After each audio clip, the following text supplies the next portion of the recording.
Salut tout le monde, c'est Denis Martin Chabot ici, votre coordonnateur au développement.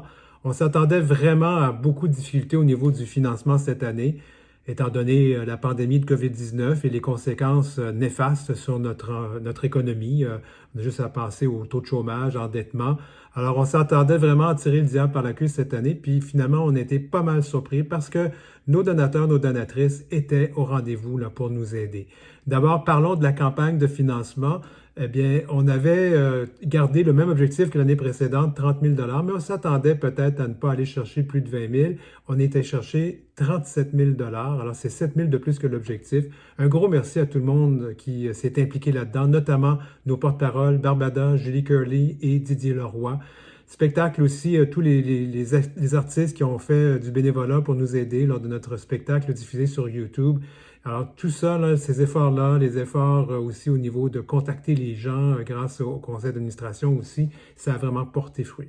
Alors une année étonnante au niveau du financement, donc sur l'ensemble de l'année, les dons individuels, ça s'est chiffré à presque 30 000 C'est une hausse d'à peu près 1 800 par rapport à l'année précédente.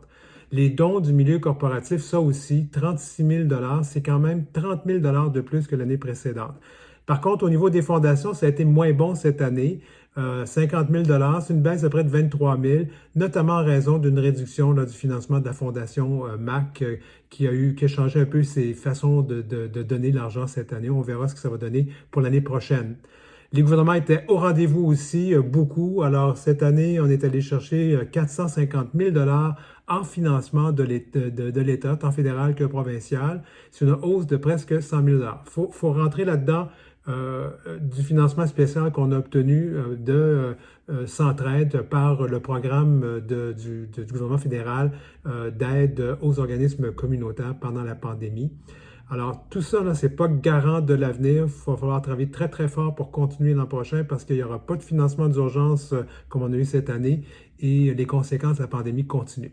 Sur ce, je vous passe maintenant la parole, je passe la parole maintenant à Pierre Perrault qui va parler du volet communication.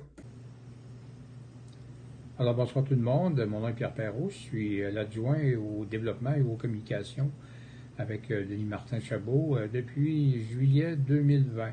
Le 14 juillet 2020, je suis entré en fonction et mes responsabilités étaient de m'occuper de publier sur les médias sociaux et aussi de publier une infolette à chaque mois et aussi de veiller à ce que le site web soit à jour et comprenne les informations qui permettent de toujours être à la fine pointe. Alors voilà, je pense qu'on a bien réussi parce que presque quotidiennement on publiait sur Facebook, Twitter ou Instagram des informations, des renseignements, soit qui nous viennent des gens à l'interne qui veulent faire la promotion de leurs activités ou encore de l'extérieur, des organismes partenaires qui bien souvent eux aussi partageaient les informations qu'on diffusait et on faisait la même chose pour les leurs de toute façon.